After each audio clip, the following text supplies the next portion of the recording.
Friends, അപ്പോൾ നമ്മുടെ U3000 front camera install ചെയ്ത് വെച്ചിട്ടുണ്ട്. നമ്മുടെ ക്യാമറയ്ക്ക് ക്ലിയർ അടിക്കാതിരിക്കാനുള്ള CPL ഫിൽറ്ററൊക്കെ ഒട്ടിച്ചിട്ടാണ് ഇൻസ്റ്റാൾ ചെയ്ത് വെച്ചിട്ടുള്ളത്. മാത്രമല്ല നമ്മൾ റിവേഴ്സിൻ്റെ ലൈന്, ക്യാമറയുടെ ലൈൻ ബാക്കിലേക്ക് ഇട്ട് പോയിട്ടുണ്ട്.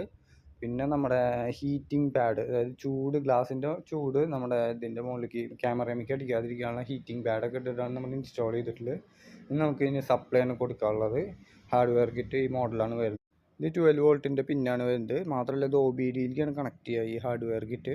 ഇതിൽ തന്നെ കുറച്ച് സ്പെസിഫിക്കേഷൻസ് വരുന്നുണ്ട്. EV ആണോ, ഫ്യൂവൽഡ് വെഹിക്കിൾ ആണോ, അതുപോലെ തന്നെ ഓട്ടോമാറ്റിക് ആണോ, അതുപോലെ തന്നെ മാനുവൽ ഗിയർ ആണോ എന്നുള്ളതൊക്കെ ഇതിൽ സെലക്ട് ചെയ്തതിന് ശേഷം വേണം അത് നമുക്ക് OBD പോർട്ടിലേക്ക് കണക്ട് ചെയ്യാനായിട്ട്. മുന്നത്തെ ഹാർഡ്വെയർ കിറ്റ് നമ്മൾ ഫ്യൂസിലേക്കാണ് മുന്നേ ചെയ്തിരുന്നത്. ഇപ്പോൾ അത് OBD പോർട്ടിലേക്കാണ് കണക്ട് ചെയ്യുക. എന്താണെന്ന് വെച്ച് കഴിഞ്ഞാൽ കുറച്ച് ദിവസത്തേക്ക് വണ്ടി നിർത്തിയിട്ട് പോവുകയാണെങ്കിൽ നമുക്ക് കസ്റ്റമേഴ്സിന് തന്നെ OBD പോർട്ടിൽ നിന്ന് നമുക്ക് ജസ്റ്റ് ഇത് പ്ലഗ് ഔട്ട് ചെയ്ത് വെക്കാൻ പറ്റും. ബാറ്ററി റിലീസായി പോകാതിരിക്കാൻ, ഡ്രെയിനായി പോകാതിരിക്കുക, അതിന് വേണ്ടിയാണ് ഈ ഒരു ഫീച്ചേഴ്സ് കൊടുത്തിട്ടുള്ളത്. മാത്രമല്ല ഇത് ഇത്തിരി എക്സ്പെൻസീവ് ആയിട്ടുള്ളതാണ്. ഏകദേശം ഒരു 72,999 രൂപയോളം വരുന്നുണ്ട് ഈ മോഡല്. തിങ്ക്വെയറിൻ്റെ U3000 എന്ന് പറയുന്ന മോഡല് ക്യാമറയ്ക്ക്. ഓക്കെ, അതിനനുസരിച്ചുള്ള അതിൻ്റേതായ ഫീച്ചേഴ്സ് ആ ക്യാമറയ്ക്ക് ഉണ്ട് ഇനി.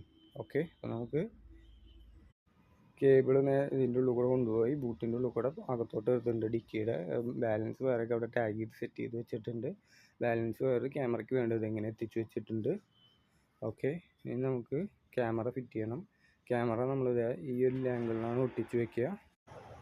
ക്യാമറ നമ്മൾ ഫിറ്റ് ചെയ്യണതിൻ്റെ മുന്നേ സ്റ്റിക്കർ പൊളിക്കേണ്ടതുണ്ട്, ആ ബ്ലൂ സ്റ്റിക്കർ. ഓക്കെ, നമ്മുടെ വയറിങ് ചെയ്ത് കഴിഞ്ഞിട്ടുണ്ട്. ഫ്രണ്ട് OBD എന്നുള്ളത് OBD പോർട്ടിലേക്ക് എടുത്തിട്ട് ബ്ലൂ ലൈറ്റ് കത്തുന്നുണ്ട്. അത് ഫ്യൂവൽഡ് വെഹിക്കിൾ വിത്ത് മാനുവൽ അതായതുകൊണ്ടാണ്. EV ആണെങ്കിൽ വൈറ്റ് ലൈറ്റാണ് കിട്ടുക.